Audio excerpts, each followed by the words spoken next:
नमस्कार, मैं हूं आपके साथ शिप्रा झा। नमस्कार, मैं हूं लक्ष्मी। बजने वाले हैं 2 और हम दोनों लेकर आ गए हैं 2 दनादन। लेकिन उससे पहले नजर डालते हैं आज की हेडलाइंस पर। हेडलाइंस प्रेजेंटेड बाय स्ट्रॉन्ग मतलब मैथन स्टील। यूपी के मिर्जापुर में पीएम मोदी का विपक्ष पर हमला। कहा, विपक्ष ने 5 साल में जितने पीएम बदलने का एजेंडा तैयार किया, डूब रही पार्टी को कोई वोट डालेगा क्या? जो डूब रहे हैं उसको कोई वोट देगा क्या? देगा क्या? पता ही है कि इनका डूबना तय है, तो कौन वोट डालने की गलती करेगा भाई? काराकाट लोकसभा क्षेत्र के दाऊद नगर में गृह मंत्री अमित शाह की हुंकार। कहा, 5 चरण में ही मोदी जी जीत चुके हैं 310 सीट। छठे और आखिरी चरण में 400 पार का लक्ष्य होगा हासिल। ये छठा और सातवां ये 400 पार कराने का है। जहानाबाद की चुनावी सभा में इंडिया अलायंस पर बरसे बीजेपी अध्यक्ष जेपी नड्डा। घोटालेबाजों की बताई जमात। आरा और नालंदा में भी चुनावी जनसभा। न्यूज 18 पर बीजेपी अध्यक्ष जेपी नड्डा सुपर एक्सक्लूसिव। कहा, हमारे 400 पार के नारे में उलझा विपक्ष। हमारा मकसद जीत का बड़ा लक्ष्य तय करना था। शुरू में हमारा विपक्ष इसी बात पर उलझ गया कि 400 पार नहीं करेंगे, 400 पार नहीं करेंगे, यानी हम 400 पार लायक हैं, ये उन्होंने इनडायरेक्टली कमिट कर लिया। पटना के दनियावा में एक बार फिर लालू परिवार पर बरसे सीएम नीतीश। कहा, उन लोगों ने नहीं किया था कुछ काम। पटना साहिब लोकसभा से एनडीए उम्मीदवार रविशंकर प्रसाद के लिए मांगे vote. Headlines presented by strong मतलब मैथन स्टील।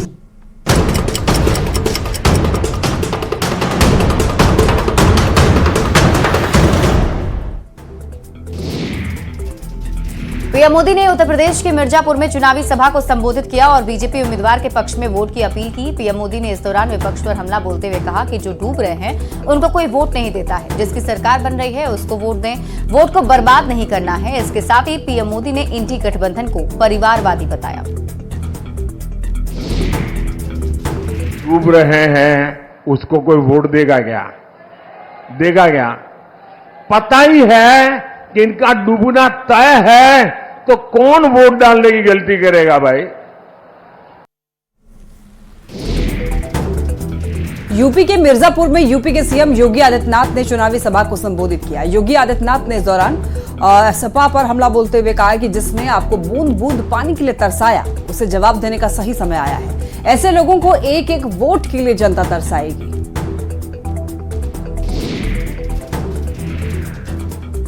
आजादी के बाद सर्वाधिक समय तक देश में भी और प्रदेश में शासन किया।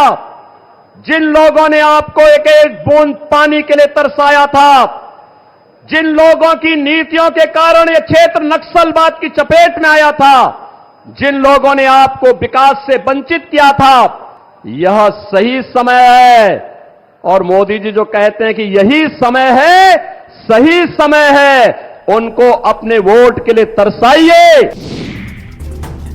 केंद्रीय गृह मंत्री अमित शाह ने औरंगाबाद के दाऊदनगर में चुनावी जनसभा को संबोधित किया। काराकाट लोकसभा क्षेत्र में अमित शाह ने उपेंद्र कुशवाहा के लिए वोट मांगे। अमित शाह ने कहा कि 5वें चरण में ही बीजेपी को 310 सीटें मिल चुकी हैं। छठे और 7वें चरण में एनडीए को 400 पार का आंकड़ा पार कर लेना है। परिणाम क्या आने वाला है, जानना है क्या? तो सुन लीजिए, 5 चरण में ही मोदी जी 310 सीटें जीतकर सरकार बनाने का काम पूरा। ये छठा और सातवां ये 400 पार कराने का है। जेपी नड्डा ने जहानाबाद में चुनावी सभा को संबोधित किया और इस दौरान विपक्ष पर जमकर हमला बोला। विपक्ष को घोटालेबाज बताते हुए कहा कि अलायंस के नेताओं ने देश में कई घोटाले किए। बोलो, कांग्रेस पार्टी ने कोयला घोटाला किया कि नहीं किया? चीनी घोटाला किया था कि नहीं किया था? चावल घोटाला किया था कि नहीं किया था? ये सबमरीन पनडुब्बी का घोटाला किया था कि नहीं किया था? और इस बीच बड़ी खबर आपको राजमहल से बता दें, 28 मई को राजमहल आने वाले हैं राहुल गांधी। बताया जा रहा है कि राहुल गांधी यहां पर चुनावी जनसभा को संबोधित करने वाले हैं। जेएमएम उम्मीदवार विजय हांसदा के पक्ष में वोट की अपील करेंगे। राहुल गांधी के आगमन की तैयारी में कांग्रेस और जेएमएम के कार्यकर्ता जुटे हुए हैं। और बड़ी खबर आलमगीर की पीएमएलए कोर्ट में पेशी होनी है कल। टेंडर कमीशन घोटाले में ईडी का एक्शन। आलमगीर आलम को लेकर के ईडी ने ये बड़ा खुलासा कर दिया है। अब बता दें, आलमगीर आलम की मुश्किलें बढ़ती ही जा रही है। आलमगीर आलम को कल ईडी पीएमएलए कोर्ट में पेश करेगी। ईडी के मुताबिक पूछताछ में मंत्री जो है वो सहयोग नहीं कर रहे हैं पूछताछ में। 15 मई को ईडी ने आलमगीर आलम को गिरफ्तार किया था।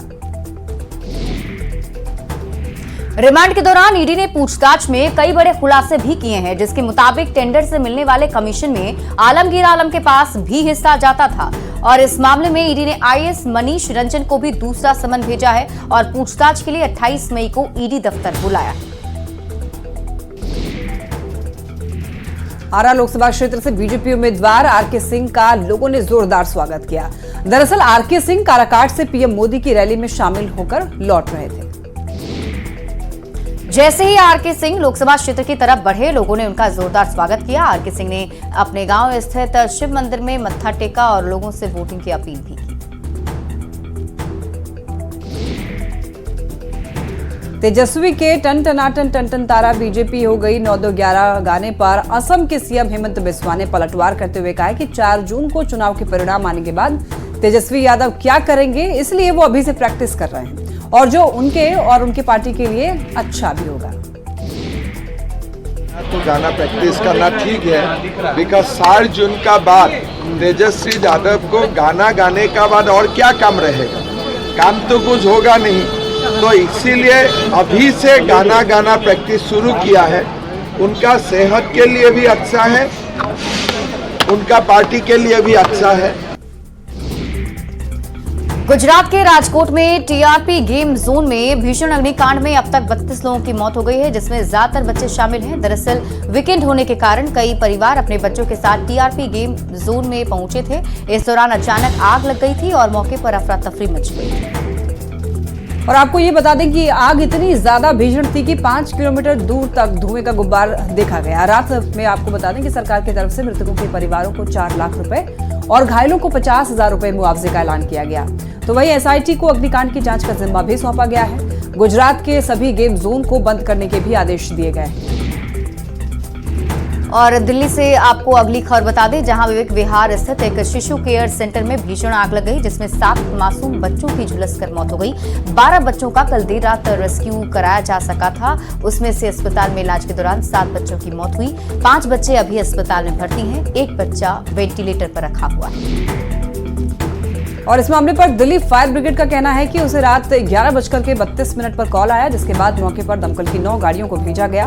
और ये घटना उस दिन हुई जब गुजरात के राजकोट शहर में एक भीड़भाड़ वाले गेमिंग जोन में भीषण आग लगी और इमारत ढह जाने से 28 लोगों की मौत हो गई। बिहार के पूर्णिया में सबसे बड़े सिनेमा हॉल के रूप में प्रसिद्ध इमारत को शनिवार को जमींदोज कर दिया गया। सामने आई तस्वीरों में सिनेमा हॉल की बिल्डिंग ताश के पत्तों की तरह ढहती दिखी। नए निर्माण कार्य के लिए उस जमीन पर बनी करीब 40 साल पुरानी इस बिल्डिंग को गिरा दिया गया। बताया गया कि अपने समय में ये सिनेमा हॉल बिहार का सबसे प्रसिद्ध सिनेमा हॉल हुआ करता था, लेकिन पिछले कुछ सालों से ये बंद पड़ा हुआ था।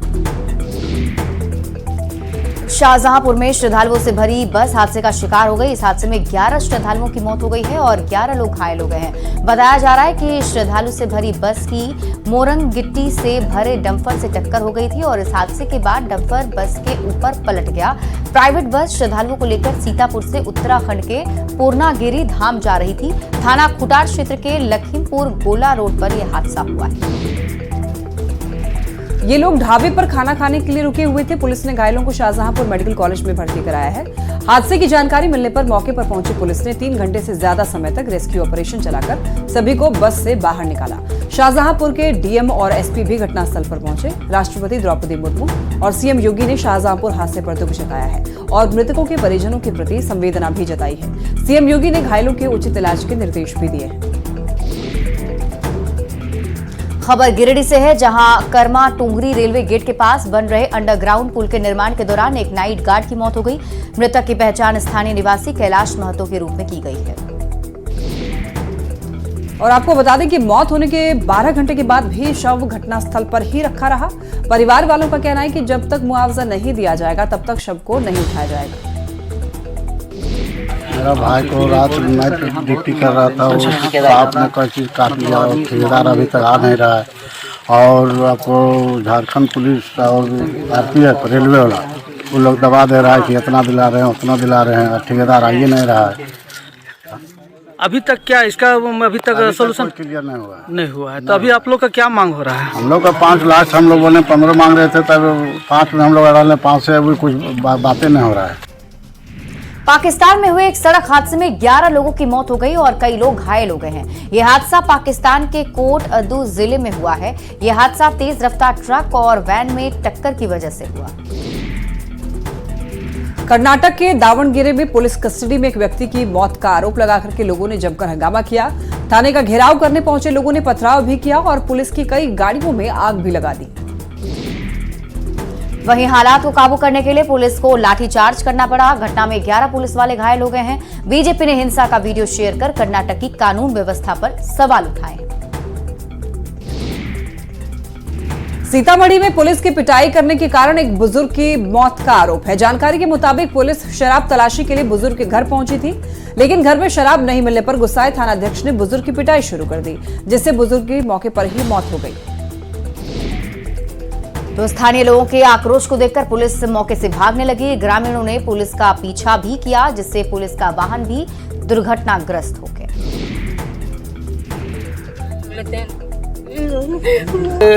उसको इंजाम था कि दारू बेच रहा था। भाई दारू का धंधा बेचारी छोड़ दिया। कुर्सी पर बेचारे यहाँ पर बैठा हुआ था। वो प्रशासन का नानपुर थाना है, वो गाड़ी आया। गाड़ी आने के बाद यहाँ पर गाड़ी के एक लाइट जैसे बंद करके आया, गाड़ी एकदम से रोक दिया। उसके डंडा से मारते मारते इनके जैसे बेचारा के जब दम टूट गया, दम गिर गया, तो बुझा के। महाराष्ट्र के नासिक में इनकम टैक्स की बड़ी कार्रवाई हुई। वहां पर एक सर्राफा कारोबारी के ठिकाने से 26 करोड़ रुपए कैश बरामद किए गए और 90 करोड़ की बेनामी संपत्ति के दस्तावेज भी जब्त किए गए। बरामद किए गए 26 करोड़ रुपए को गिनने में 14 घंटे का वक्त लग गया। कैश फर्नीचर में छिपाकर रखे गए थे। अहमदाबाद में सोने की तस्करी का पर्दाफाश हुआ है। DRI ने अहमदाबाद अंतर्राष्ट्रीय हवाई अड्डे के पास एक होटल से 10 लोगों को गिरफ्तार किया है और उनके पास से करीब 8 करोड़ का सोना भी जब्त किया गया है। अब तक की जांच में पता चला है कि यह सोना दुबई से लाया गया था और इसकी सप्लाई चेन्नई और मुंबई में होनी थी।